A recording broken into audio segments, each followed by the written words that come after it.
All righty. Well, hello, everyone. Welcome to another edition of One Plus One, your place for inconvenient truth telling and myth busting. And on the program tonight, in our All Things Congo edition, Africa edition, Make Me Want to Holler, all things Black people from Turtle Island to Britain, elsewhere, we are joined. I hope we're going to be joined by two guests, but for the time being, we are joined by one of our guests who has been a fantastic friend and ally to the people of Congo and much of Africa, using using her journalism, activism, and other medias to educate the masses and mobilize the masses to stop the ongoing exploitation, scramble, and imperialism order in Africa. So at the moment, we are joined by Ann Garrison, who is a longtime contributor to Black Agenda Report, which is news, commentary, and analysis from a Black left perspective.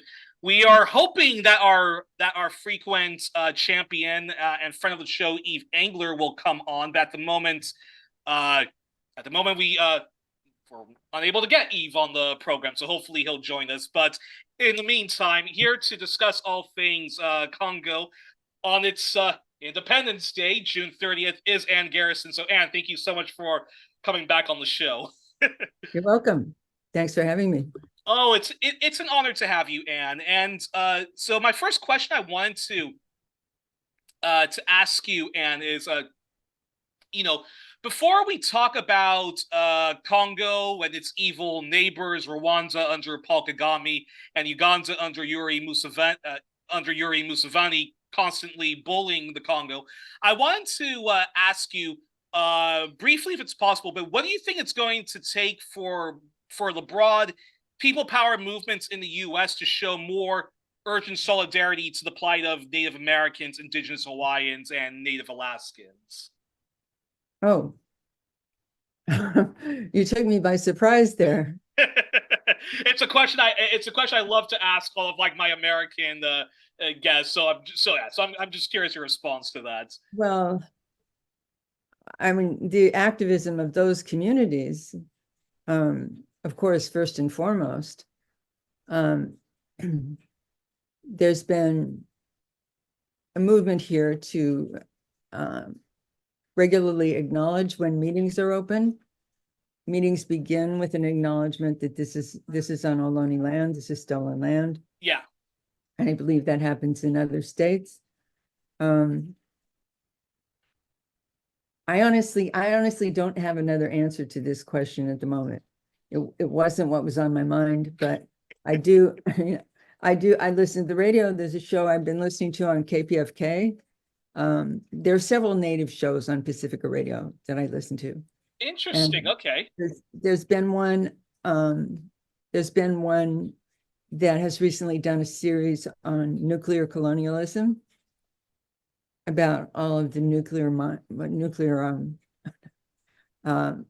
uranium mining and nuclear waste dumping in Southwest Native lands.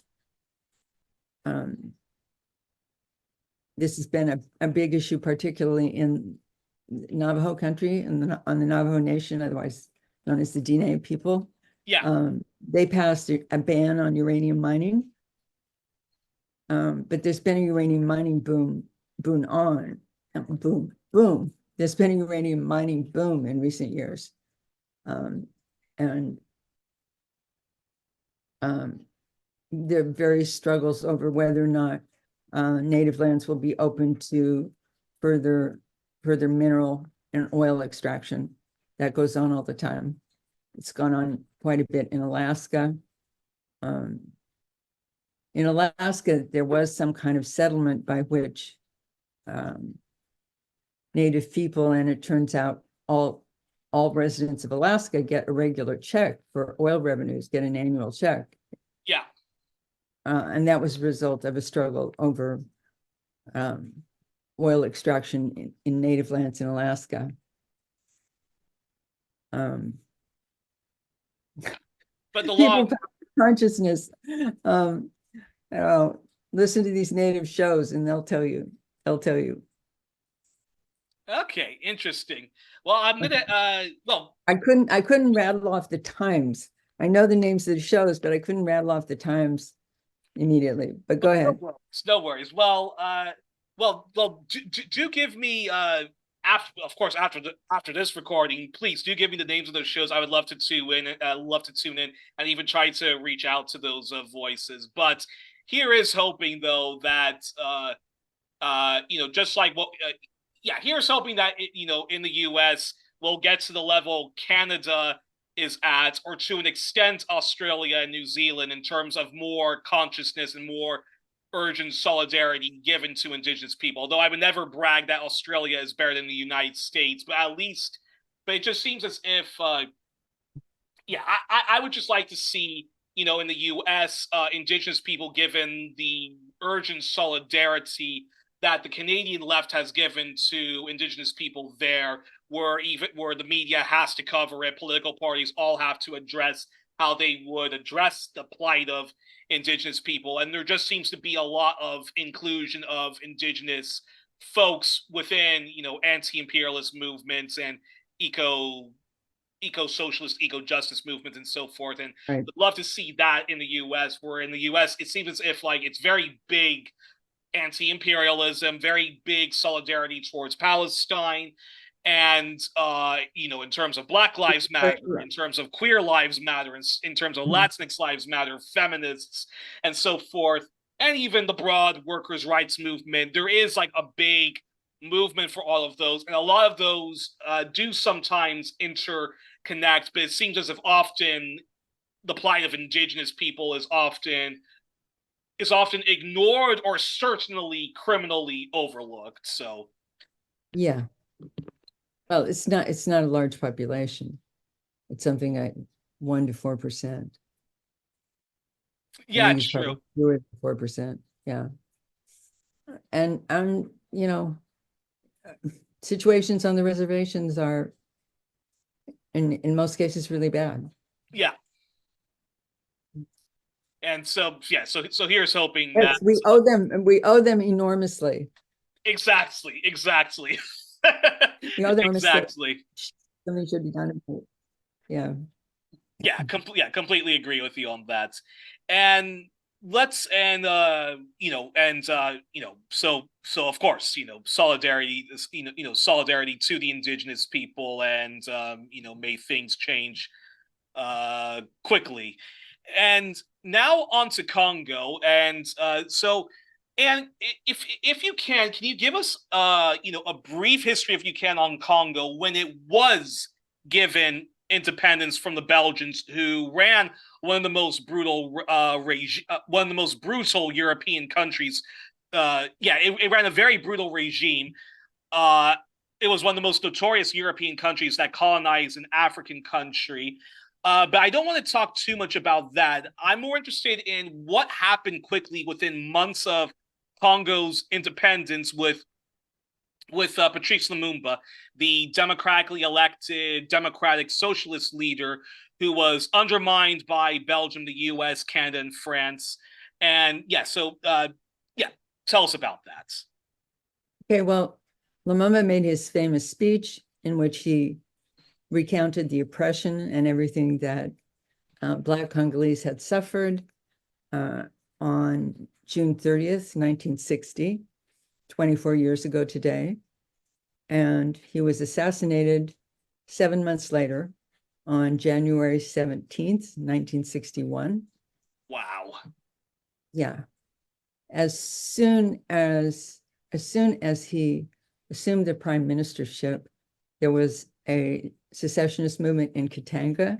Katanga is probably the most mineral resource province. Actually, Katanga doesn't exist anymore. It was broken up into other provinces, but at that time it was Katanga province, the southeasternmost province of Congo. And it's the site of the Katanga Copper Belt, which runs through southeastern Congo into Zambia. And the Belgians couldn't tolerate the idea of losing control of Katanga. There was a secessionist movement. Lumumba tried to stop it. In 7 months, he was assassinated. That's about what I know about that. All of the details of what happened, I don't know. I know there's one detail I know that sticks with me, which is that when there was the uprising that unseated him. Belgian backed. There was an uprising in the military, and Lumumba kept trying to get to the radio, and they kept trying to make sure that he couldn't get to the radio because he was such a powerful speaker that. And he wanted to mobilize the Congolese people to thwart. Yeah, that he could have mobilized people. Yeah, yeah. So, I mean, and after Lumumba, you had Mobutu for many years until 1996. Kleptocrat. But actually, before we get to Mobutu, what role did the UN play in actually ousting Patrice Lumumba? Because didn't the UN also play a very dirty role with Lumumba's ouster? I'm not sure about that. I think that Dag Hammarskjöld was assassinated in the process, and I think he was the UN official who was trying to respond to this. The US and Belgium were responsible, and some years back, Belgium acknowledged that and apologized. Yeah, so what? They apologized, and in, I think it was about 2013 or 2014, I think, classified documents were released in the US acknowledging that the US was involved. They had various plots to assassinate Lumumba. One of them was trying to poison his toothpaste. There was a long list of plots. Wow.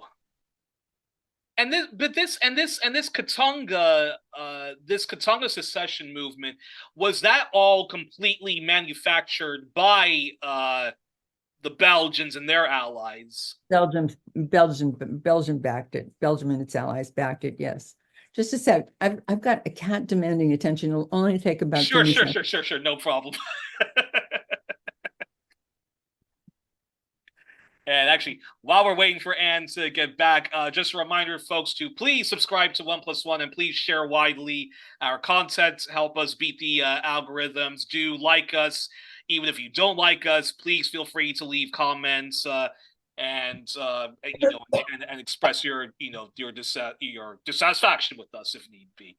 And now we return with Ann, with Ann Garrison. Thank you for nonsense. My cat has to have these regular infusions of treats throughout the day.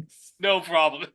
He's just going to sit there and implore me. So, but these declassified documents, do they mention anything on whether unless these various secret services, France, Belgium, Canada, or the U.S. itself, if they were involved in the assassination of the UN man? Oh, Dag Hammarskjöld. His plane went down. His plane went down. And I'm not sure of the details about that. But I've talked to Congolese people who told me, who are more familiar, who told me, yes, he was definitely assassinated. I'm not sure exactly what he was. I'm not an expert on those 7 months. Yeah. I've told you, pretty much what I know. And then they got Mobutu, who was, notorious kleptocrat who lasted until 1996 when he was overthrown by a US-backed force. And that, in fact, all right, so perfect segue. Yeah, perfect segue to that. Perfect segue to that question. So Congo was later under the autocratic control of Mobutu, propped up by the US, Canada, France, Belgium, Britain, just to name a few. And obviously, if you were part of his tribe, and inner circle, you could live a pretty decent existence and have a very good piece of the pie. Anyone else, and certainly if you were a leftist of any sort, found themselves jailed, some tortured and killed. Millions of Congo's own money was effectively stolen and put into Swiss banks. And Mobutu also helped the US and its allies in the Angolan Civil War, which was the West trying to crush a Marxist project and movement in that country and fighting against Soviet proxy forces and the Cuban army.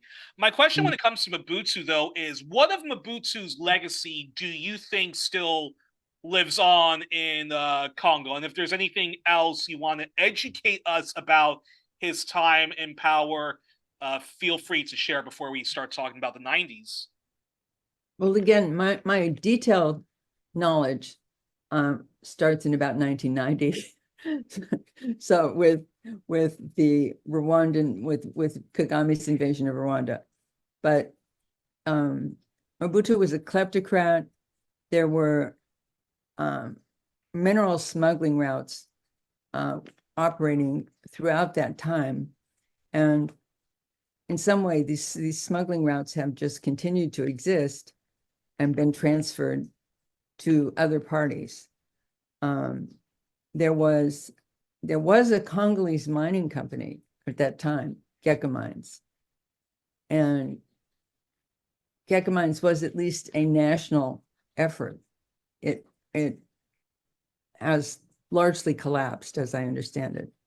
And there are US and Chinese interests primarily involved in cobalt mining in that part of what used to be Katanga province. So that's one good thing you might say about Mobutu. At least at that time, they had a functioning national mining company. But he himself, he built a fabulous palace, including its own nuclear bunker. So he was just an extreme kleptocrat, megalomaniac, servant of the West until they had done with him. Yeah. And actually, and you know, they pretended that, and then they pretended, of course, that they hadn't put him in place. They backed him for all those years once they were done with him. Exactly. Susan Rice said, I remember, oh, well, anything's better than Mobutu. So the US hadn't put Mobutu in place. Unbelievable. After he was overthrown, that's what she said. And that's a perfect segue then to that's a perfect segue then to this question, which is what in the hell happened to Congo in the 90s? And classic Western imperialism, Mobutu, like the Shah, like Saddam Hussein, like you know, and to an extent Hosni Mubarak and Ferdinand Marcos, was hailed and propped up by the West and later betrayed, and he was overthrown in a coup by Laurent Kabila, who was backed by Rwandan proxy forces led by Paul Kagame, who was and is still backed by the West. Can you explain these events? And if you want, feel free to also give us more background information on Paul Kagame, Romeo Dallaire, and the UN's dirty role in all of this. Well, Rwanda, Uganda, and at that time Burundi, but Burundi was a minor player. Burundi was led by Tutsi governments at that time. Rwanda and Uganda invaded the Congo. They formed an alliance with Laurent Desire Kabila. They battled their way across Congo until they overthrew Mobutu. Along the way, the Congolese army was massacring, excuse me, not the Congo, the Rwandan army was massacring Rwandan refugees who were desperately trying to cross through the jungle. They had fled from Kagame's advancing army in Rwanda, and this army followed them and massacred them all the way. It's a horrible story. There's a book by a Rwandan Canadian, a Rwandan who made it to Canada and became a citizen. It's called Dying to Live, a family's 5-year flight across the Congo. And it's just a horrifying story. Wow, interesting. I recommend it to anyone. I mean, personal narratives about this are often easier to understand than abstractions. But they made their way across the jungle. One thing that was going on at that time was that Laurent Desire Kabila was making deals in exchange for weapons. He was making mining deals that were very unfavorable. but Wait, they actually, can you say that again? So when Laurent Kabila was in power, say that again about the mining. Laurent Kabila was fighting with the Rwandan and Ugandan militias. There were Congolese elements in this. It was called the AFDL. Can't remember exactly what that stands for. The Alliance for something or other. The FDL fought their way across Congo and overthrew Mobutu. And along the way, Laurent Desire Kabila was making deals with mining companies in exchange for weapons. And they were very unfavorable deals that still exist and need to be renegotiated. Renegotiating these mining contracts and other unfavorable mining contracts is a big issue in Congo, but they never seem to get very far with it. At one point, Antoine Gizenga was the Minister of Mines. He didn't last very long, but he was an old Lumumbist who had taken the job of, who had supported Joseph Kabila. That was the Kabila who took over, the adopted son of Laurent Kabila, who took over after he was assassinated. And Antoine Gizenga took the job of Minister of Mines in hopes of renegotiating the mining contracts, but he didn't last very long. He was forced out. But let me go back. Laurent Desire Kabila seized power. They ousted Mobutu. I can't remember how long he lasted, but it wasn't very long. And then in 1998. In 1998, Rwanda and Uganda reinvaded the Congo. And this time it was a much bloodier war, and all of the neighbors, all of the 9 countries neighboring Congo became involved. That known as the is that known as the Second Congo? That's the second Congo War. And so the first one, so the first one would technically be the Congo crisis of Katanga, right? No, that was the Congo. The Katanga crisis was during the 7 months in between Lumumba's speech and the time that Lumumba was assassinated. And Katanga did not secede, but Lumumba, who wanted Congolese to be able to claim their resources, was dead. So that was the Katangan secession, was in 1960-61. There's been some fighting there since. And one thing I looked up today that I was going to mention was that we're kind of all over the place, but I'll mention this anyway. In 1982, the Congressional Budget Office in the United States produced a document called, I wrote it down here, Options for a Strategic Mineral. Strategic minerals are minerals that are necessary for the Defense Department. Yeah. For weapons manufacture. Critical minerals are minerals that are essential to industry. Strategic minerals are essential to weapons manufacturing. And they produced this document saying that the US had to control this part of the world, basically Katanga, what was then Katanga, and the copper belt stretching into Zambia, because of because cobalt was essential to weapons manufacturing. Mm-hmm. And there had been some fighting in that area, so there was unease. There's 70% of the world's cobalt is in that area, and there was unease because there had been fighting and instability there. And I'm not sure what that fighting and instability was about. There are, various secessionist impulses in the East. One of them generated by Rwanda. But yeah. Let me see. Is this taking shape? We're kind of all over the place. No. I think no. It makes perfect sense. But I think, but if memory. Wait. Let me go back. There was a time for a while when Laurent Desire Kabila was overthrown.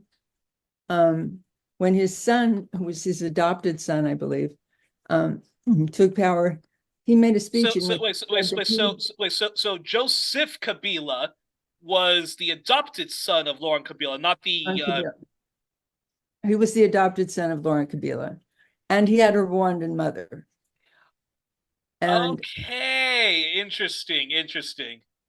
I mean, I know lots of Congolese who say that that was an occupation, and there was a period of time there where there was an open occupation, and James Kabaribi, who's, I'm not sure if he still is, but at various times he's been the head of the Rwandan Defense Force.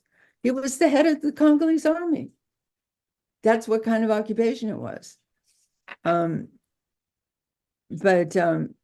Laurent Desiree Kabila, he wanted them to leave. He said, well, it's okay if you stay, but you can't stay as occupiers. And after he was assassinated and Joseph Kabila replaced him, Joseph Kabila actually came out and made a speech in which he said he would be more favorable to the US than his father had been.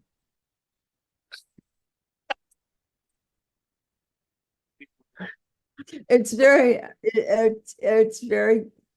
very complex, and there's something almost medieval about it.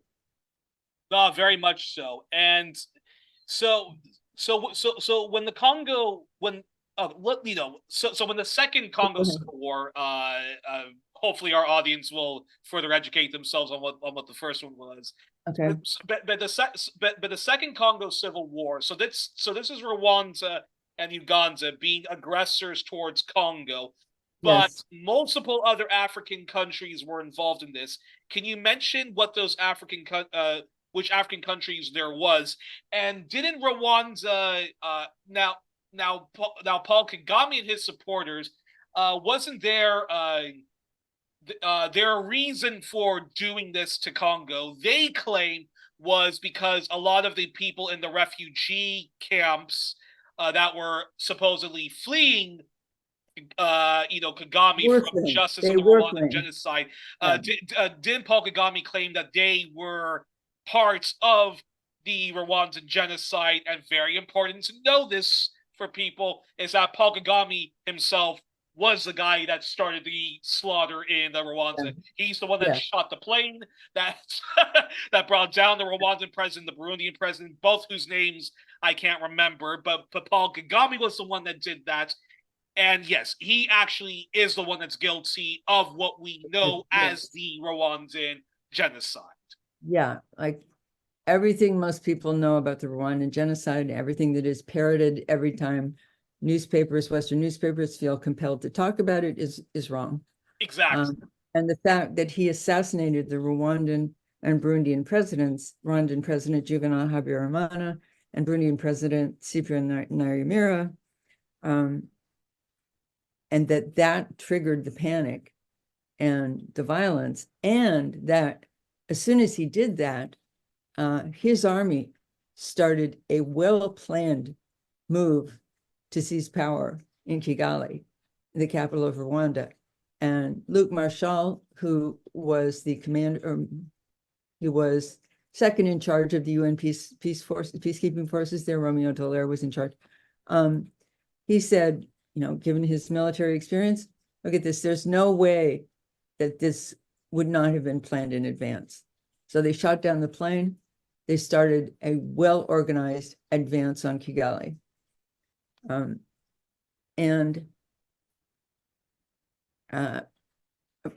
there's abundant evidence that they massacred Hutu people along the way. And so the idea that it was just and Kagame himself, so now Kagame himself, he is a Hutu, right? No, Kagame is a Tutsi. Kagame is a Tutsi. Oh, okay. He's a Tutsi aristocrat. He's a Tutsi aristocrat. Now, this is very important to understand.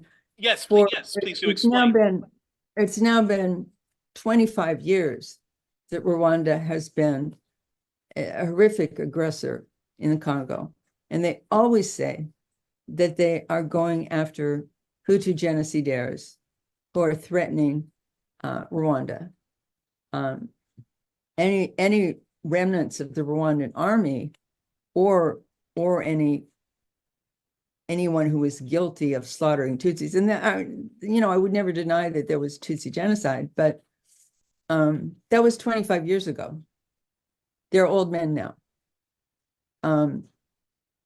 There is something called the Democratic Forces for the Liberation of Rwanda, and I have read their statement, and I found it eminently reasonable, but they're demonized as, they're Hutu, they're genocidaires. But Kagame, he's very much like Israel. And Rwanda and Israel are thick as thieves. And they trade on each other's victims' narratives. And they constantly get together to reinforce them. At big Israeli events, Kagame is there sitting alongside Netanyahu, Bill Clinton, Samantha Power, the like. And as Israel claims that it has the right to do what it does in Palestine because of the Holocaust, Kagame claims he has the right to do what he does in Congo because of the Rwandan genocide. And often he says he's protecting the Banyamulenge, who are Congolese Tutsis. Well, the Banyamulenge are nobody really knows how many of them there are, but the estimates are between 50,000 and 400,000. And there are, according to the International Rescue Commission, between 1998 and 2007, 5.4 million Congolese people died. Only about 10% maybe of violence, but the others of displacement and disease and hunger and hardship caused by displacement. There are now between 7 and 8 million IDPs. And in another which means internally displaced people. Internally displaced persons. Wow. And it just keeps getting worse. And M23 and the Rwandan Defense Forces are in Congo. There are very few people denying that anymore. Once in a while, when there are these reports like this, reporters ask the Rwandan government, and the Rwandan government says they deny it, and then the reporter feels obliged to say Rwanda denies this. But that's ridiculous. They keep seizing more territory and displacing more people and even terrorizing people. Recently, they bombed an IDP camp. And they have advanced weaponry, far more advanced weaponry than the Congolese army has. Now, where did they get this weaponry? That's one of the big questions. It's possibly because the EU gave them a lot of money and weapons and logistics support to fight in Mozambique, to supposedly fight off terrorists, but essentially to protect Total Energy's oil interests. So that's one possibility. But in any case, they have highly advanced weaponry that was not manufactured in Rwanda or in Africa, and more advanced than anything the Congolese army has. The Congolese army seems to be not at all effective. Yeah. And Felix Tshisekedi, the president of Congo, even formed a kind of irregular militia called the Wazalendo. And the last I read, the Wazalendo had become involved. I mean, they were just a ragtag militia, and they'd become involved in the minerals trade, just like so many others. I mean, all kinds of people, even the UN, MONUSCO, the UN mission, people involved with the UN mission got caught trading minerals into Rwanda, smuggling minerals into Rwanda. One of the most disgraceful things that has happened recently is that the EU made a deal with Rwanda to source minerals that Rwanda doesn't have, either doesn't have or doesn't have in significant quantities. And everyone knows that this is what's going on. And by doing this, the EU countries and the US they're always giving lip service to the idea that Rwanda shouldn't be supporting the M23. The M23 and Rwandan forces should leave Congo, should stop fighting. But then they do something like make this deal to source minerals from Rwanda, minerals that Rwanda doesn't have. And the UN reports from, let's see, starting in 1998, have described this minerals trade. And at one point, they said that Rwanda had something called the Congo desk. That was in the Congolese government. They had something called the Congo desk that was just set up to facilitate the smuggling and sale of Congolese minerals. So the US and the EU are really a disgrace here, and they never challenge this claim, just like they don't challenge Netanyahu's claim that the Holocaust justifies what he's doing in Palestine. They don't challenge Kagame's claim that the Rwandan genocide justifies what he's doing in Congo.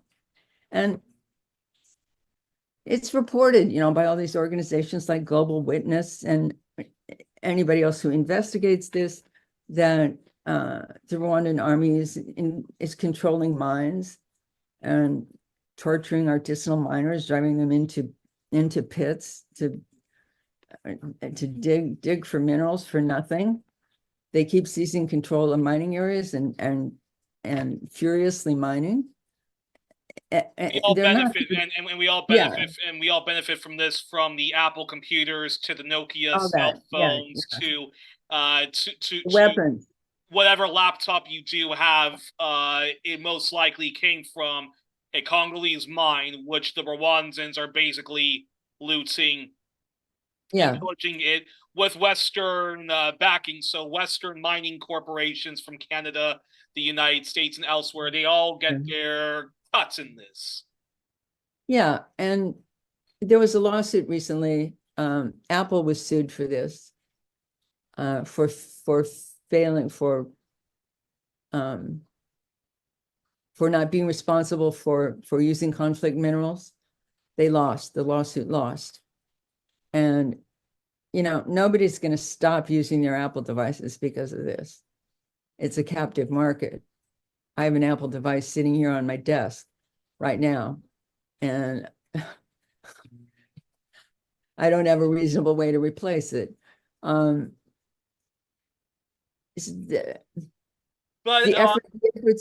efforts to establish responsible supply chains have all been a failure. There was one case I was reading about today in which even the organization that was supposed to be tagging minerals and certifying responsible supply chains had gotten involved in the minerals traffic, had gotten involved in the illegal traffic. So it seems like there's a danger that any institution there, including like this Wazalendo militia and the responsible mining and tagging organization, and the UN peacekeeping force, wind up getting involved in the minerals traffic. Now, I don't know that. And the UN peacekeeping force has utterly failed in its efforts to stop Rwandan proxy forces from looting and basically committing genocide against Congolese people. Yeah, there was one point in 2013. There was a heroic commander of the Congolese army, Mamadou Ndala Mustafa, and he became a big hero to the Congolese people. And he was, the M23 aggression that year had gotten so bad that M23, which is basically a Rwandan proxy force. It's a Rwandan militia. It's a Rwandan militia. And I mean, it's been documented that Rwandan forces are at the border resupplying them, commanding, giving orders. When M23 fighters are killed, their bodies are taken back to Rwanda. When they lost, and Uganda is also an aggressor here, but let's emphasize Rwanda, particularly because I think now it's important to emphasize Rwanda because of the similarity between Israel's narrative and Rwanda's narrative. And I find this is one thing, it's hard. Congo seems very complex and distant. And a lot of people just say, I don't know anything about it. It's too hard to understand. It's too complex. But I find that when I explain the similarity between Rwanda's narrative in DRC and Israel's narrative in Palestine, then people start to understand. And the other thing that people have started to understand is that the minerals used to power the Green Revolution come from this part of the country, from this part of the world, and that these people are horrifically exploited. Oh, now, wow. So that kind of green colonialism that people are green colonialism. People are starting to understand that. Then there's something else I should say. Again, this is kind of all over the map, but I've had a number of things in mind that I should talk about. We're just talking about the violence in Eastern DRC, in Northeastern DRC. Before I go on, I was going to go to Southeastern DRC, but Northeastern DRC, the way Rwanda keeps seizing territory, it seems like and it has seemed for a long time that what they want to do is colonize the North and South Kivu provinces of Eastern Congo. Yeah, and if they can move enough Rwandans in, conceivably they could have a referendum and people could vote and say they want to be part of Rwanda. Rwanda makes a historical claim to this part of the world, say this used to be part of Rwanda. Wow. So I mean, if they seize enough territory, it becomes de facto. I mean, I think Kagame's trying to build like a greater Rwanda, /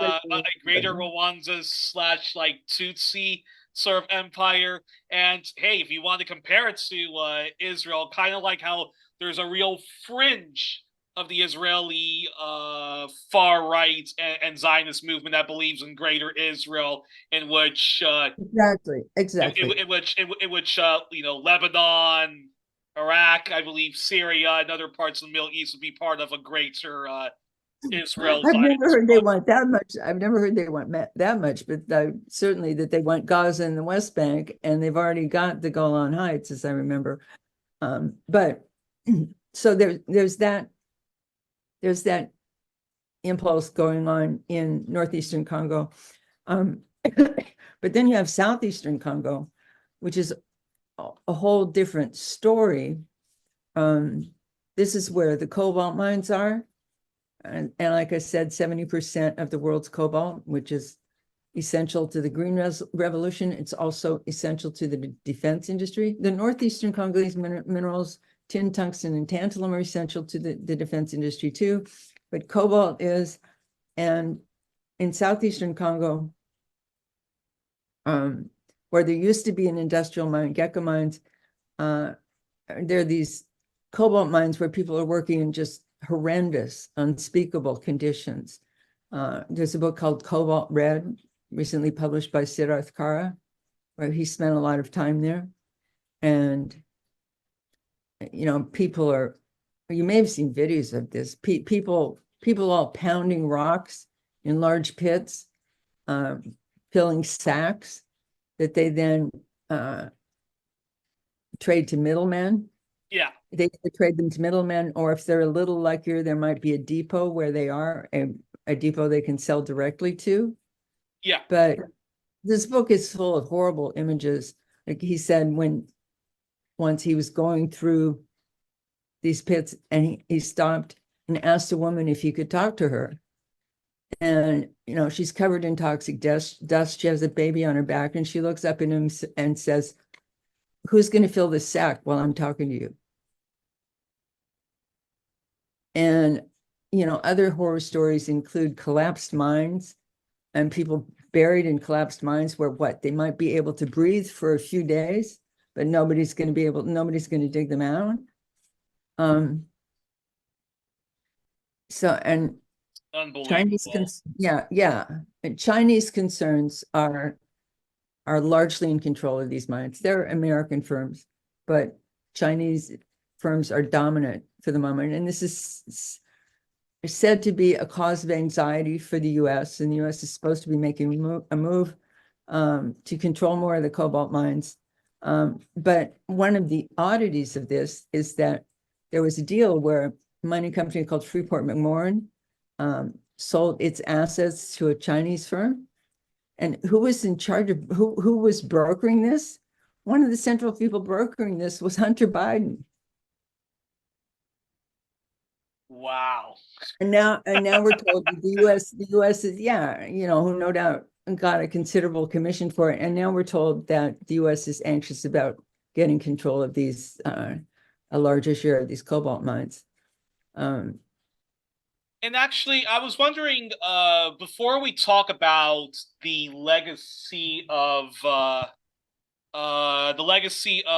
Joseph, Joseph Kabila. the legacy. Yeah, before we talk about the legacy of Joseph Kabila and the current leader of Congo, I wanted to ask a quick background information about Paul Kagame. So he was a Tutsi in what is now Rwanda, which was an aristocratic dominant tribe, which later was kicked out of the Congo before Belgian colonization, and he and his people lived as exiles in Uganda. And then at one point, with the backing of Uganda and the West, he invades Rwanda. He literally invades Rwanda. So how is Rwanda dealing with Kagame and his RPF forces before before the assassination of the Rwandan president and later what's known as a Rwandan genocide? But when we talk about the Rwandan genocide, we're talking about Paul Kagame, his Tutsi people slaughtering Hutus and Tutsis who are defending trying to defend themselves, but just fleeing from Paul Kagame's death squad. I was wondering if you could talk about that before we get into Kabila and Felix and so forth. Yeah, Paul Kagame led a force that invaded Rwanda from Uganda in 1990. And these were largely Tutsi aristocrats. Rwanda had been more or less a feudal system in which the Tutsi aristocrats dominated the Hutu peasantry for many generations. And then there was the Hutu power revolution, I'm not sure if that's what they called it. There was a Hutu revolution in the 1960s, early 1960s. Interesting. At that point, and it coincided with Rwandan independence, more or less, from Belgium. And at that point, the Tutsi aristocrats fled the country mostly to Uganda. And so when they invaded, it was like a determination to reclaim their Tutsi aristocratic birthright. Interesting. And did Belgium colonialism play a part in dispossessing the Tutsis and empowering the Hutsis, or was Belgium very much sort of hands off that? Let me see if I can answer that. I think maybe there was a point at which Belgium reinforced the system. They're the ones who created these pass cards. Like identity cards, so sort of like passports that you had to carry that identified you as a Hutu or a Tutsi. I believe that the Belgian church there became sympathetic to the Hutu cause at one point. Interesting. But am not an expert on the Hutu revolution. Okay.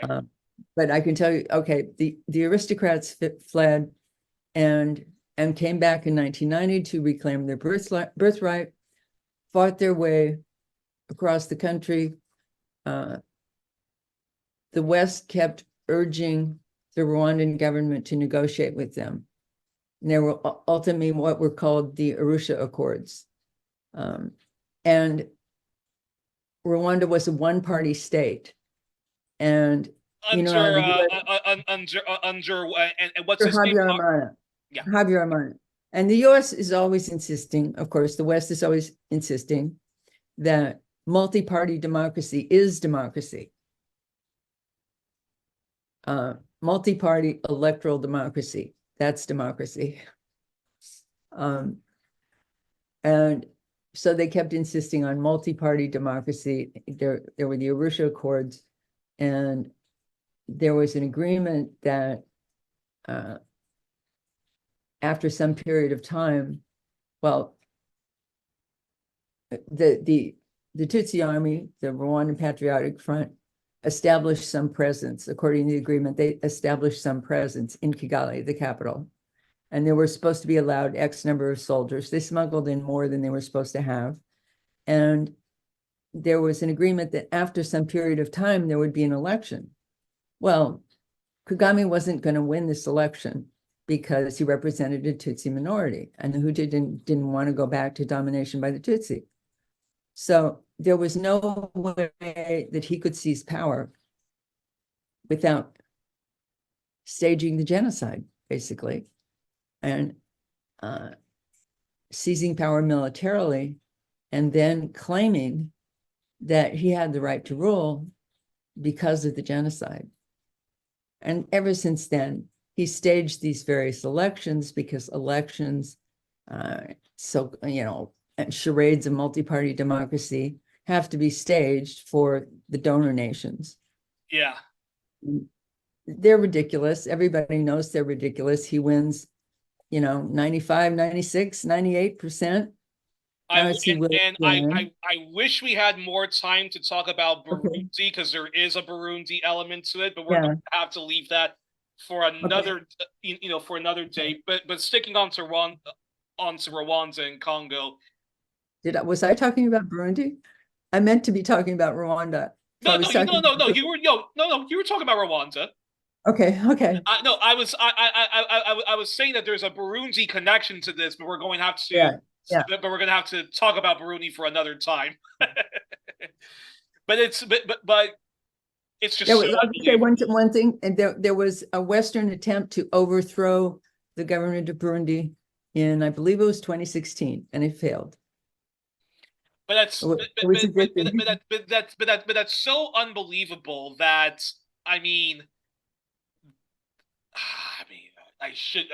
yeah. Well, wait, I'm just shocked that the West would support Paul Kagame, who's been living in exile in Uganda for all these years. He invades Rwanda, and he's the aggressor, and yet they're saying to the Rwandan government, please concede to your aggressor. Right. And exactly. That all of that gets completely omitted when you talk about Rwanda, which I find quite shocking. All right, the Rwanda story that's repeated in the West is always the same. It's that Hutus killed 800,000 Tutsis in 90 days, and there weren't even actually that many Tutsis. There weren't that many Tutsis in Rwanda.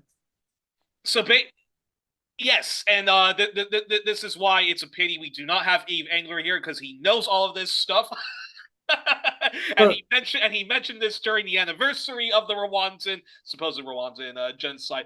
But that's just so unbelievable, because basically what this really was a Tutsi ethno-nationalist led by Paul Kagame is slaughtering. He's actually slaughtering Hutus.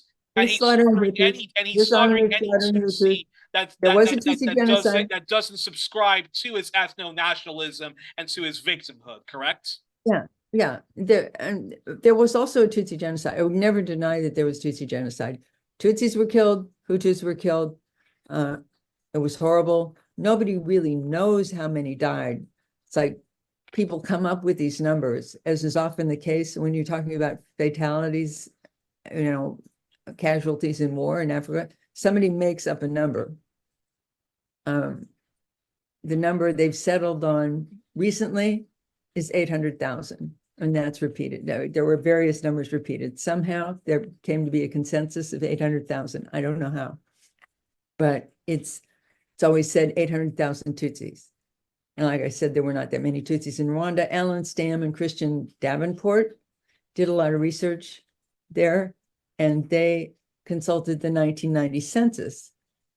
And I can't remember how many they said there were, but the Abuku Survivors Group claims 300,000.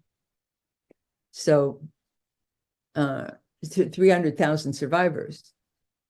So I think he said there were 500,000, something like that, during the 1990 census. So if 500,000 died, there wouldn't be any Tutsis left. And people say 800,000 died. It doesn't make any sense. Unbelievable. Yeah. And yes, and he's and supposedly the hero that apparently stopped all this mass slaughter was Paul Kagame's RPF forces. Yeah. But really, he's the actual genocidaire. I don't know how we should. I mean, I guess we could still call it the Rwandan genocide, as Rwandans of a Hutu background and a Tutsi background were slaughtered, but the real perpetrators is Paul Kagame, and yet he's rolled out as the hero. he's the hero, and he's the savior who stopped the genocide. And this myth is constantly advanced that Rwanda is a development miracle.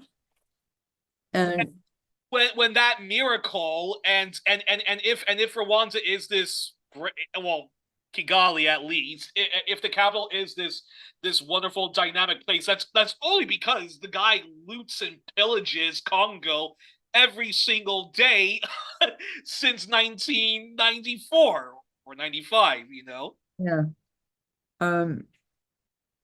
Yeah, a hugely repressive place. There's a really good book about this called Bad News, Last Journalist in a Dictatorship. But regarding the development miracle, David Himbara has written several books about this. He's a development economist.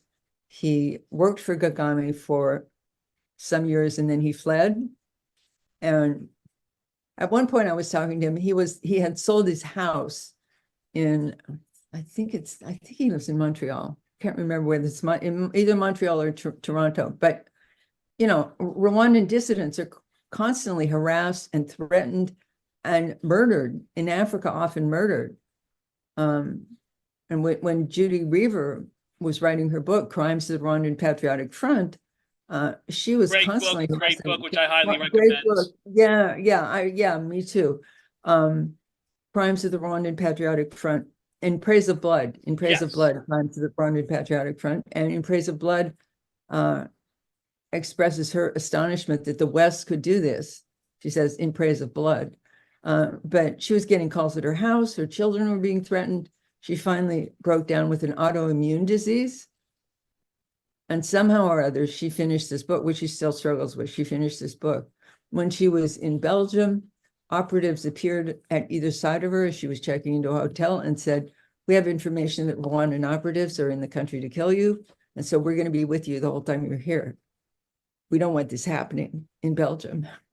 But Human Rights Watch, not always my favorite organization, but neither is my favorite organization, but and especially problematic with regard to Rwanda. But there are times when they produce really good reports, and they have a piece on transnational repression and Rwanda's harassment of dissident Rwandans or Rwandans, any Rwandans that they feel are a threat. Any Rwandans who tell a dissonant history. in Africa, outright assassinated, and that, you know, they're constantly terrified and terrorized, and then and yeah, have and trouble trusting each other, even have trouble trusting each other. Let's see, I think it's in Bad News, Last Journalist in a Dictatorship.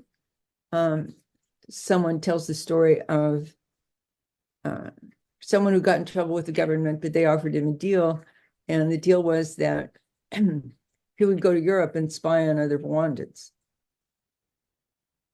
That's another really good book, Bad News, Last Journalist in a Dictatorship. That is a book about how really terrifying the repression is in Rwanda. And it also, like David Himbara's books, reveals the sham of the development miracle. There's a significant chapter about people who live, peasants who live in thatched huts, traditional thatched roof huts. And at one point, Kagame said, "This is backwards. This is not modern. You have to take all these thatched roofs off your huts." Okay, but without building any kind of replacement. So the journalist, the author, Anjam Sundaram, went into this part of the country and said people were in the rain, they were dying of malaria. Wow. Because they've been ordered to take these thatched roofs off their huts.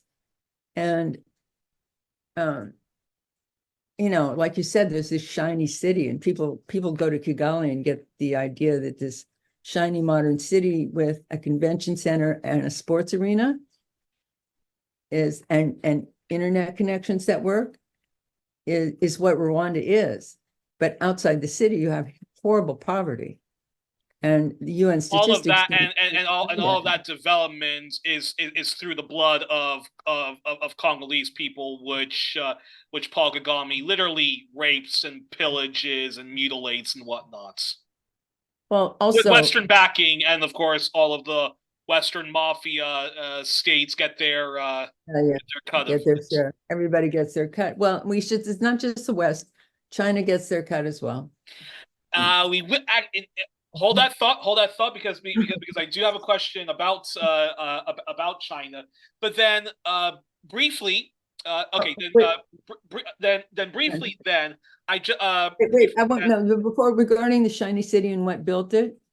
Rwanda's budget is half of it is aid, and the U.S. is the number one donor. The U.S. is the number one donor to Rwanda and to Uganda, in spite of all they keep saying about how Rwanda shouldn't be in Congo. So that's part of the story of the shiny city. And okay, now go ahead. Yes, and then briefly, if you can, talk to us about Joseph Kabila's legacy, and talk to us about the current leadership in Congo and why the Congolese government doesn't just eject Rwanda out of Congo. I don't think they have the military capability. I started to talk about. I got way off track when I started to talk about what happened in 2013 when this commander, Mamadou Ndala Mustafa, started making some Congolese commander. He started making some progress about that in the Kivu provinces, and he became a big hero in the Eastern Congo. In fact, he was a threat to Kabila. There were people marching around with signs that said "Kabila, no." Ndala, I can't remember which name is his. Mamadou was what they called him, and Ndala Mamadou Mustafa, and Mamadou is what they called him, Colonel Mamadou. At that point, the press was so bad about M23 and the UN report that year, which said Rwanda was right on the border supplying weapons and commanding and so forth. That the West felt compelled to do something about it. And so they created something called the UN Combat Intervention Brigade, which went in to support the Congolese army. And it's kind of a UN peacekeeping force again, or? No, it was a combat brigade. Typically, the UN peacekeeping force doesn't have a combat mandate. Uh-huh. So I think this may have been the first time that a UN force was given a combat mandate, Yeah. and they defeated M23. They drove M23 back into Rwanda and Uganda. Colonel Mamadou was a big hero. Then the West sponsored so-called peace negotiations in Uganda, where Uganda was one of the aggressors. Uganda is also involved with M23. Yeah. And it was just ridiculous. And they said that Museveni was one of the aggressors, would be some kind of a mediator. And what came out of these talks was an agreement that M23 would get basically everything it asked for. And then Colonel Mamadou was assassinated several months later. It was just, and I fished up the document that said that M23 was going to get everything it asked for. The rest of the press just moved on. Oh, this is settled. Okay. But the document was linked into the agreement. And so would you say that's Kabila's legacy in a nutshell? I would have to say, yeah. And I think Kabila was in on it. Kabila had to be in on it.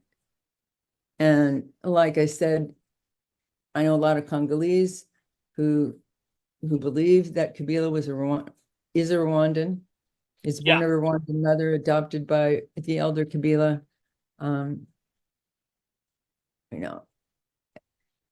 We're never going to know exactly what the negotiations going on with Kabila there were, but he certainly did not decry this agreement. Yeah. And he did not defend Colonel Mamadou or mourn Colonel Mamadou. And how do you? Kabila's also been just a notorious kleptocrat. Yeah. I mean, he's signed away enormous mineral rights just to fill his own pockets. And he had all these deals with Dan Gertler. You've probably heard of Dan Gertler, the Israeli billionaire. Nope, I haven't. So do enlighten us about him. Dan Gertler has outrageous stakes in Congolese mines, and at one point he had an outrageous stake in offshore oil in Congo's east. It's just shocking. I think Maurice Carney of Friends of the Congo, told me that he makes $200,000 a day. He manages to drain $200,000 a day out of the Congo, and these are because of his deals with Kabila. So Kabila is just another horrible kleptocrat. And Felix Tshisekedi, who's the current president. Yes. Talk to us about his. How do you assess his leadership so far? And it's Felix Tshisekedi, or Tshisekedi. Yes. Yeah. Talk to us about him. Okay. Well, first of all, he stole the election, and it was either 2018 or 2019. I followed this closely. After the Congolese people had Kabila fatigue, much needed Kabila fatigue. Well, Kabila, according to the Constitution, Kabila couldn't serve another term. And someone named Martin Fayulu, he won the election, but Kabila made a deal. Since he couldn't serve another term, Tshisekedi was his choice, and it was a stolen election. The Catholic Church, which is, I believe, perhaps the most respected institution in Congo, had set up a very careful system of monitoring and relaying information that was coming from all over the country. and they concluded that Martin Fayulu had won the election, but it was handed to Felix Tshisekedi. So based on that, I don't think you can expect much of him, and he seems to be feckless. The Congolese parliament pay themselves they pay themselves a ridiculous amount of money. And the Congolese parliament and Felix Tshisekedi own mines and various commercial interests. And he keeps talking about defending Congo, but he's either not serious about action. Serious about it, or he doesn't have the army. He doesn't seem to have an army that is a match for Rwanda and M23. Like I said, he formed this, for some reason, he formed this irregular militia in the east, the Wazalendo, who were just a ragtag militia who ultimately got involved in the mining trade, according to the illegal minerals traffic, according to reports like Global Witness and so forth. He talks, and so does the Congolese ambassador to the UN. There was recently an instance, I think that's worth noting, at the UN, where they passed a resolution to create an annual commemoration of the Srebrenica genocide. Mm-hmm. And they did this, with a genocide underway in Gaza. It's one of the ways in which the politics of genocide are always in play. And that was sponsored by Rwanda. Rwanda, I think it was Rwanda and Germany. And, you can understand why it would be those two. And, this is something that reinforces the Western humanitarian genocide prevention industrial complex. Yeah, the Srebrenica genocide and the Rwandan genocide and the Holocaust. They're all the pillars of that genocide prevention complex. Those are the instances that are cited: the Holocaust in Rwanda, Srebrenica. So they passed this resolution to make an annual commemoration of the Srebrenica genocide. And during the deliberations, the Congolese ambassador said he didn't think they should be supporting a resolution like this advanced by Rwanda while Rwanda was committing genocide in the Congo. So, there's talk. There doesn't seem to be an army to do it, and it's hard to say how serious Congolese politicians really are about it. Unbelievable. And that leads to one of my last questions. Yes, this is my actually no. This is one of my last questions. Okay. I got 3 more questions left. Okay. Which is I know we've been all over the map, but I hope that sort of the pieces fit together. So, Anne, talk to us about the good doctor who tried to run for president of the Congo. What is he currently up to, as well as the movement behind him and their aims? And is there anything you can tell us about the recent coup in Congo, the people suspected of launching this failed coup, and what do you think what do you think is to be believed? Well, okay, I'll deal with the coup first. It wasn't a coup. It was a feckless attempt, and I actually know the guy who led that. I knew him. He died doing that. His name was Christian Malanga, and at one point, some years back, he had decided he was going to run for president of Congo. And he offered to pay me to promote him. And I just said, this guy's got delusions of grandeur. And those delusions of grandeur were ultimately expressed in this feckless coup attempt. I mean, there's no point in attempting a coup unless you have the army behind you.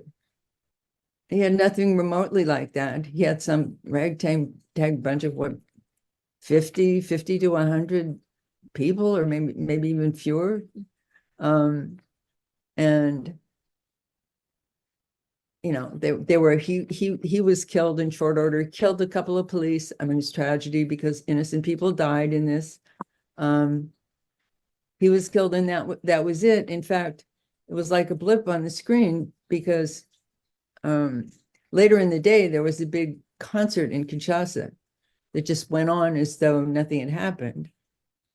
That's how unserious it was. But But there was news. It was reported all over the world because, oh, a coup. Yeah. A coup attempt. This is big news. So it was reported all over the place for a while, as though it was something serious. But this guy Okay, so the coup. Go ahead. But was this guy at least left leaning or what? And what can you? Not even remotely. Oh, No. so just a no, yeah, delusions of grandeur. No, he was even insofar as he had any position at all, you might characterize him as neoliberal. And he even called this movement something like the movement for New Zaire, which is what Congo was called when Mobutu was in power. So, you know, it was just whacked. It was just whacked, but I wish a tragedy. And do you think that the Westerners that were involved in this certainly are guilty of being part of this failed coup, but and simply they they backed the wrong horse. They got involved in something that just is best described as feckless, something that had no chance of success and was, you know, like I said, it was feckless, delusions of grandeur. Here goes. Hello, everyone. Welcome to another edition of 1+1. This is part 2 of my conversation with Ann Garrison. Sorry about that. In Belgium, we've been having lots of insects, and I was distracted trying to kill them. And anyways, messed up our video, but we're back with Ann Garrison of Black Agenda Report, talking to us about all things Congo and Rwanda.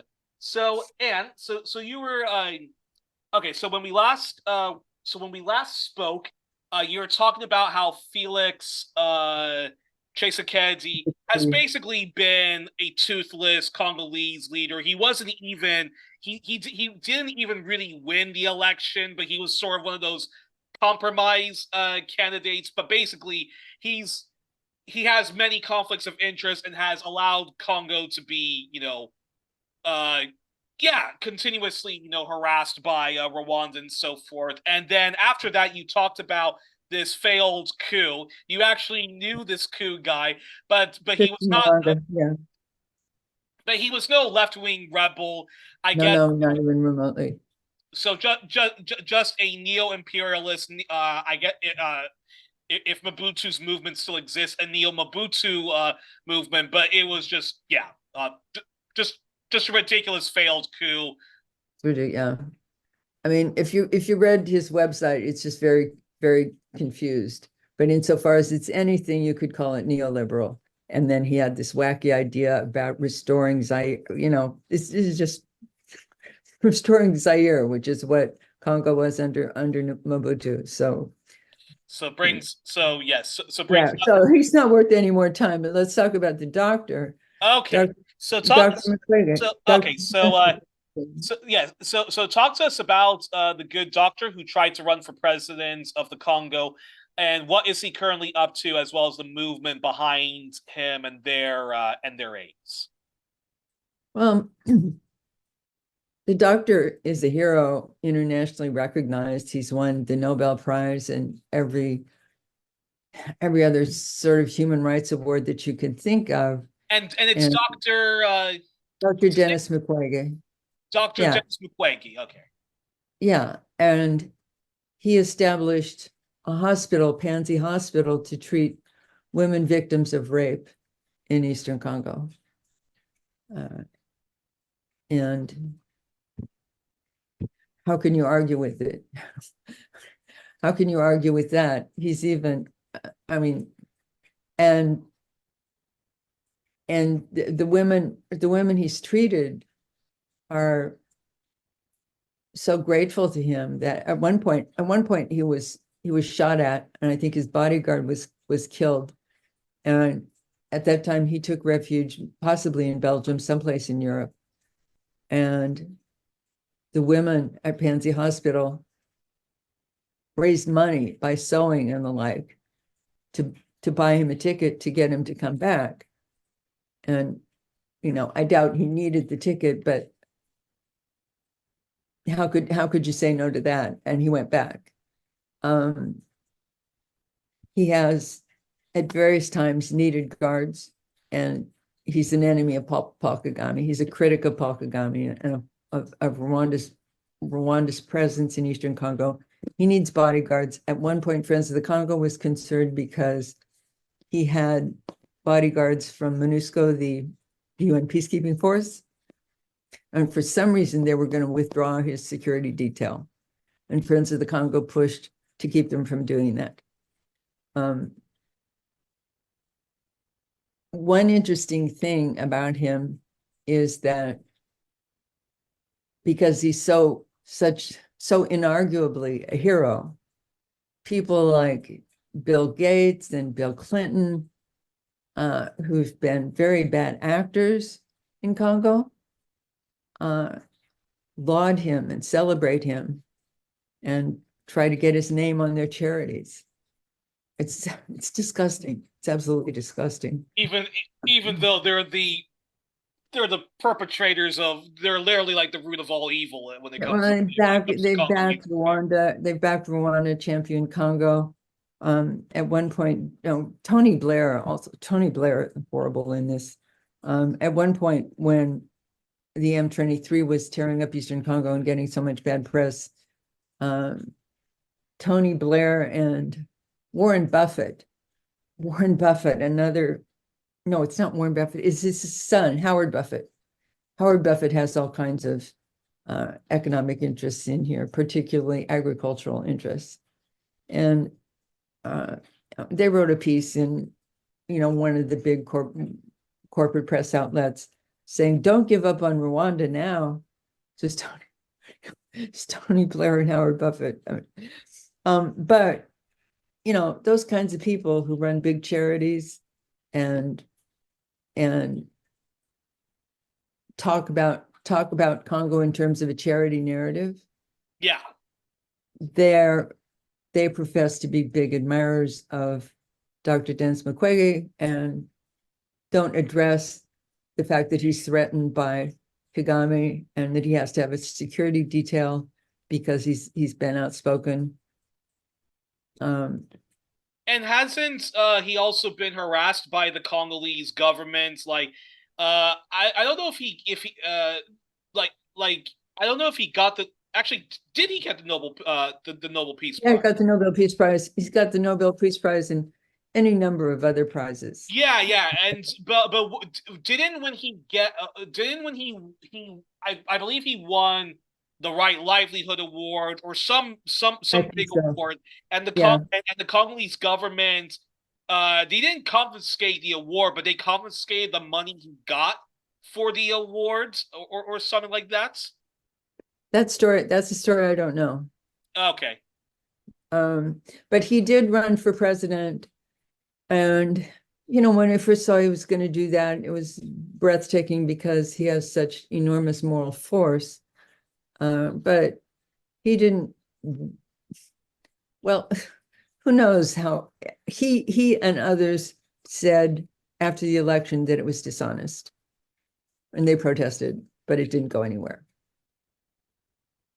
He was not a radical leftist, but as I said, he has enormous moral force in Congo. Someone who, created a mission of mercy in a horrible situation, doing something, bringing his professional training to something that nobody else was addressing. And that's a pity. And in fact, and in my second to last my second to last question, I have to ask you this, which is, what's your Sure. assessment of China and Congo and the continent? Now, on Black Agenda Report, you frequently get the chance to talk to Maurice Carney of Friends of the Congo, and you talked about China's mining sector and other economic developments in Congo, uh, which which I think it's safe to say you were fairly critical of China, and some in the anti-pivot to Asia movement and those calling for no new Cold War on China movement actually spoke out against you. Black Agenda Report, your longtime home and publication, even allowed one of these voices, Dean Knight, to respond to you, and Right. and Maurice Carney and the other Congolese voices you've talked to. Uh, Uh-huh. so anything you want to say regarding that, and if you think China plays a positive role in Congo, I'm curious your thoughts, especially when Kambale Musavali, Really. who used to be a long time member of Friends of the Congo, now he Right. does sort of independent work, and when he was on Breakthrough News. Twice actually, when he's been on Breakthrough News, he's been very complimentary about China's role in Congo and in the continents and in the continents as well. So your response to all of that? Well, China builds infrastructure. China makes these deals to trade infrastructure and mining rights for mining rights. It doesn't have anything like AFRICOM, the U.S. Africa Command. I think they should do something. I think China should somehow do something about the horrific conditions in these cobalt mines in southeastern Congo. But on the continent, Congo, I mean, China gives Congo and other African countries another pole to negotiate with. And it does build infrastructure. In this book that I read, Cobalt Red, Siddharth Kar suggested that they had not built as much infrastructure as they'd contracted to build. But hey, building infrastructure is a lot better than having a military command in the country. Yeah. Uh, but anything more you want to say about no, yeah, anything more you want to say about China's role in Congo? Not really. That's about Okay. it. Well, I might say the book, Siddharth Kar's book, Cobalt Red, I felt like it was leaning a little bit west. Okay. Interesting. Anything more though, or No, no, okay. All right, but that's all. No, it's a good book. I really recommend reading the book because it's down on the ground. Oh, and there's something else I might say about that. It's not exactly about China, but Friends of the Congo organized something, a webinar where they were actually talking to an organization of diggers in the cobalt mines. oh, And interesting. something I don't, I couldn't tell you where, where the grassroots organization is, aside from this effort that Maurice told me about, organized diggers in the cobalt mines. There's also an organization called Lucha, Fight for the Change, in the Kivus, but I don't know much of what they have been up to recently. Okay. And actually, and well, one last thing about China in Congo, and in Africa in general. What is Maurice Carney's assessment of China in Congo, as he is, as Friends of the Congo is arguably or inarguably one of the best, One of the Congolese-led best. Yeah, solidarity groups. So yeah. It's the best one I know of. Maurice would say that China is going to do what it does. It's the Chinese interests are going to pursue some of these are national companies owned by the Congolese government. Some are private, but he would say that the solution is for the Congolese people to organize around this, that they can't expect China to do anything but pursue its interests. So, he always says it's up to the Congolese people to get organized. And for those of us who can, to support their efforts as much as we can. Yeah.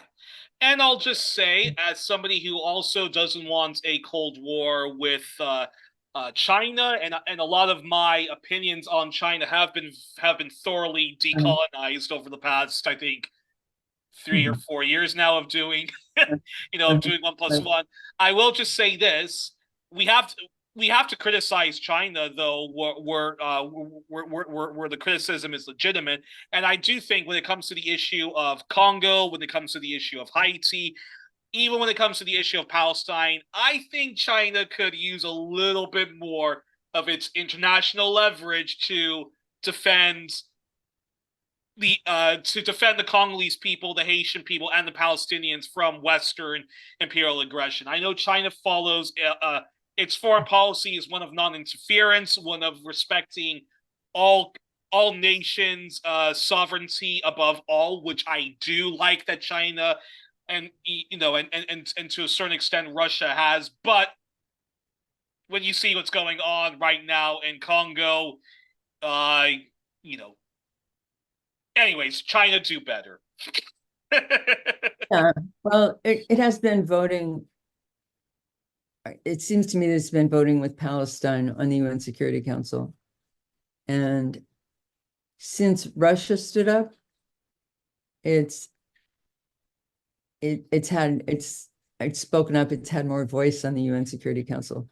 But as you say, it tends to have a policy of non-interference, even detachment. In 2010, when Rwandans were struggling to have an honest election, and that's when I became involved.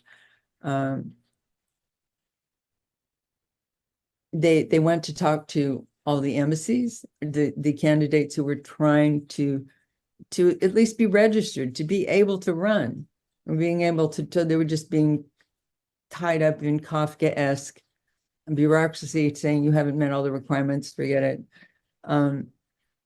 And they went to talk to all the foreign embassies, and they said to me, Chinese don't really care if we have an election or not. They just want to do business. There's a little bit, yeah.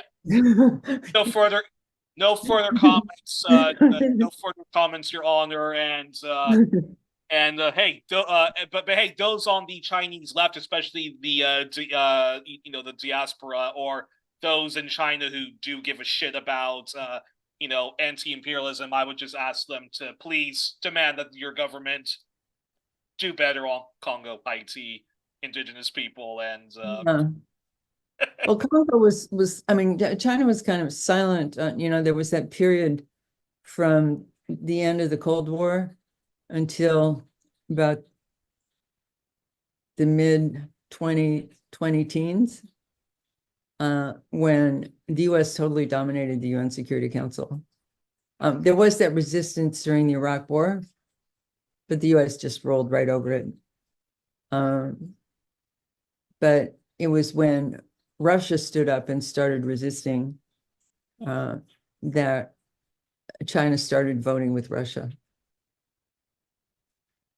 Interesting, very interesting. Lots to ponder about that. Yeah, I mean, now you have sort of a deadlock, like it did during the Korean and Vietnam War. Yeah, exactly. And a deadlock is better than total domination by the US. Yeah. And my sort of okay, my final question is this: in the past few years and in the past several months, since Israel's genocidal offensive in Gaza, or defensive if you are a supporter of Israel, there has been protests, notably in Brits in the U.S. and Canada. I can't speak for France or Belgium when it comes to protests against Rwanda's endless military and proxy aggression in Congo. And many involved in that anti-imperialist movement, as well as Sudan, have been saying to the Palestine solidarity movement and broader anti-imperialist movement to show more urgent solidarity to those respective countries, but also to connect the dots that the epic injustice towards Palestine doesn't end there, and that our Western capitalist governments commit grave injustice in Congo, Sudan, West Papua, and so forth. Yeah. What your reflections on this, and do you think we'll see in the coming months, or certainly in the coming years, more urgent solidarity to the people of Congo, Zaire? And I'll just say the reason why I still sometimes call Congo Zaire is because I just don't recognize Congo as being a democratic, as being the Democratic Republic of Congo. And well, it's not Zaire. Democratic Republic of the Congo is an aspiration. When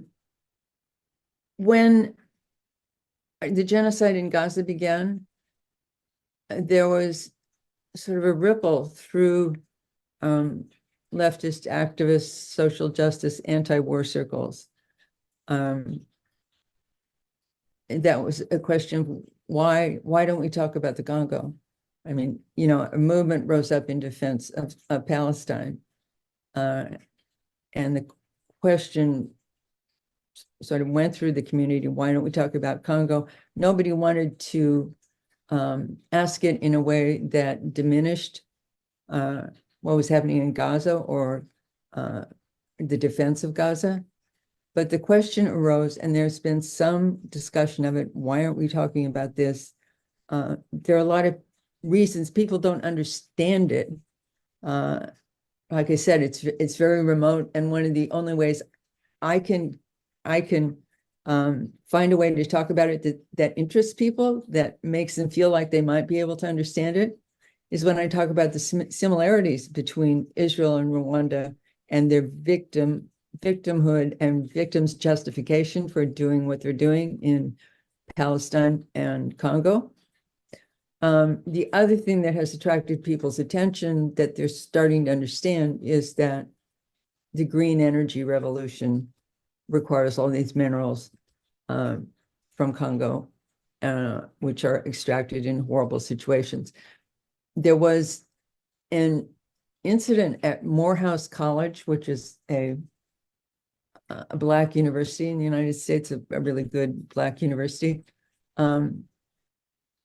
They had invited Joe Biden to speak at the commencement, and a lot of students were out and faculty were outraged about it. Mm-hmm. Some of them walked out. Some of them wore Palestinian flags on their mortarboards, and the valedictorian, the Morehouse commencement speaker, spoke about Palestine quite forcefully. Some students and faculty walked out, and can't remember exactly how the Palestinian protest was expressed, but a couple of faculty members stood up behind Joe Biden and held up a Congolese flag.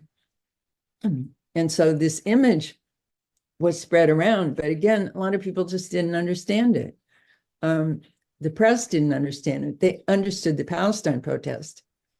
But with regard to this flag, they just said, these people are upset about what goes on in the Congo. They're upset about the conflict and the suffering and the exploitation. But only the professors who were invited onto Democracy Now! Were able to had a forum to explain that they had done this to protest U.S. support for Rwanda and the M23 aggression. So it was, it was something, but the understanding is far, far from like that in Palestine. And there are other reasons. Rwanda isn't dropping 500 and 200-pound bombs and that come from the US in Congo. Like I said, they have this, they have it's high-tech weaponry that's a lot better than what the Congolese army has, but there aren't these horrifying 200 and 500-pound bombs landing on the people in the Congo. So the US support is little understood.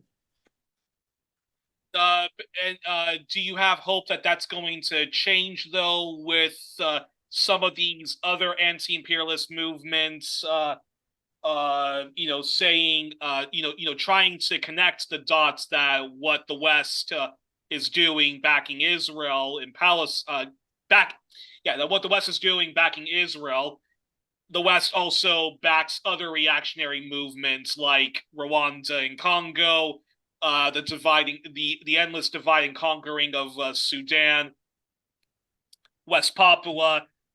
Some people try to connect. Some people try to connect the whole, Uyghur situation, China with it, which is where I go, whoa, time out.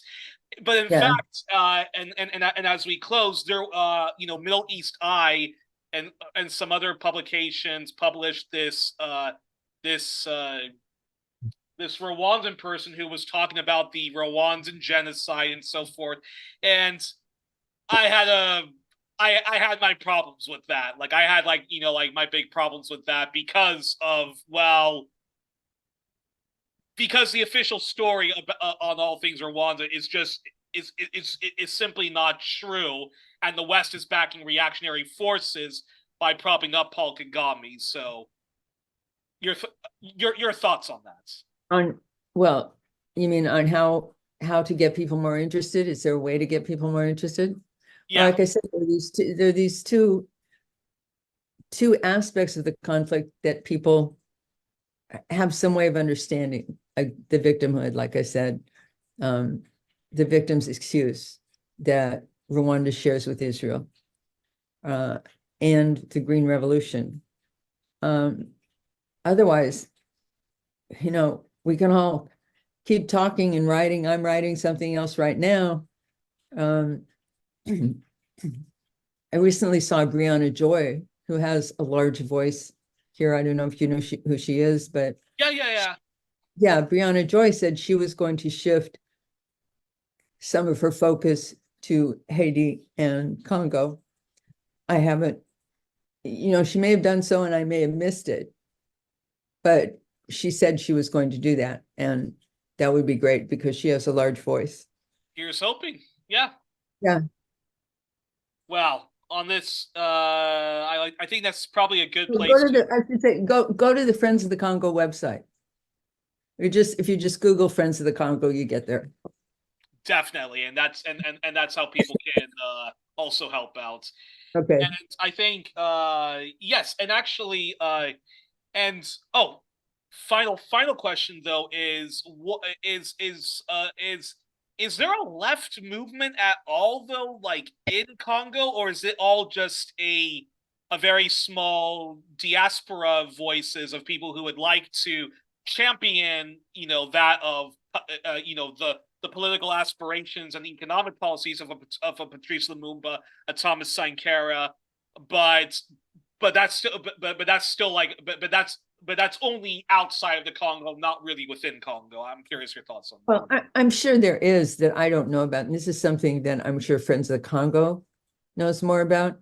There was one instance where they managed to kick this agricultural predator out of the country. I can't remember his name, but he was in control of these vast farms where Congolese were working almost like slaves, and they managed to kick him out of the country.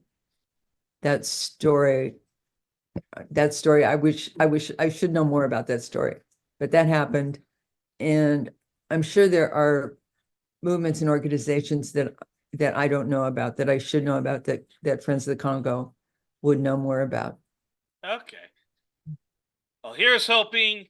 Oh, and wait, I just thought of one other thing. There's a Congolese journalist I talked to and he said that Congolese journalists and intellectuals understand the similarity between their situation with regard to Rwanda and Palestine's with regard to Israel. Most of the population is so beleaguered that the idea of solidarity with Palestine is beyond what they're able to handle, I think. But he said the Congolese intellectuals understand this and feel solidarity with Palestine. And I think so does the Congolese diaspora, who are trying to build these solidarity bridges, which I hope happens. And here's hoping here's hoping we live to see the day where Congo can become truly independent. Yeah. Well, we are joined on this edition of 1+1, our All Things Congo edition, our All Things Make Me Wanna Holler, which is all about the Black diaspora from Turtle Island to England and elsewhere, our All Things, Congo Rwanda edition and All Things Africa edition, with Ann Garrison, who often writes for Black Agenda Reports, which is news commentary and analysis from a Black perspective. I'm going to make sure to link to a lot of Ann's works and also websites like Friends of the Congo, so that people, if they want to get involved, they can get involved and donate generously to organizations like Friends of the Congo, as well as Black Alliance for Peace and other peace groups, and also lobby your peace groups as well to show more urgent solidarity to Congo. And thank you so much for taking the time off on Congo's Independence Day with me, and again, please keep doing the great work you do on behalf of my mom's country of the Congo. I know for a fact I appreciate it, and lots of Congolese people appreciate. So keep up the great work. Okay, peace out, Youri.